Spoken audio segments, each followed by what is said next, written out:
Üdvözlöm! Oláh Tamás természetgyógyász vagyok. 2008 óta folytatom ezt a tevékenységet. Elsősorban biorezonanciás, mágnesterápiás, dohányzás leszoktatással foglalkozom. Ezen idő alatt közel 3000 sikeresnek mondható kezelésen vagyok túl.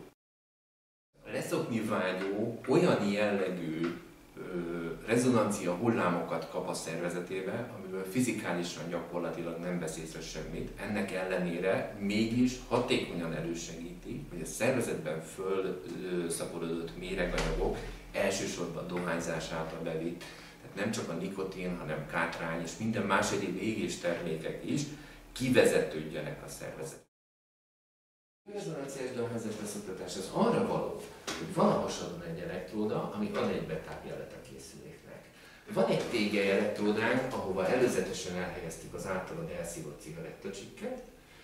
A te általad kibocsájtott rezgéseket a készülék tudja analizálni, fogni. A tégelyből kibocsájtott rezgéseket, tehát a cigarettacsikben benne levő égéstermék maradványokat tudja analizálni szintén. Ebből az egészből csinál egy úgynevezett biofeedbacket, azaz visszacsatolást.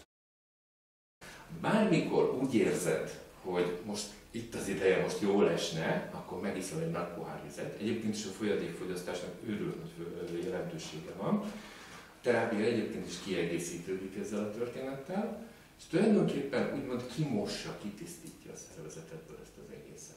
3 nap alatt olyan állapotba kerül a szervezeted, mint hogyha önállóan te magad 3 hónappal ezelőtt elnyomtad volna a cigarettát, és nem jutottál volna rá.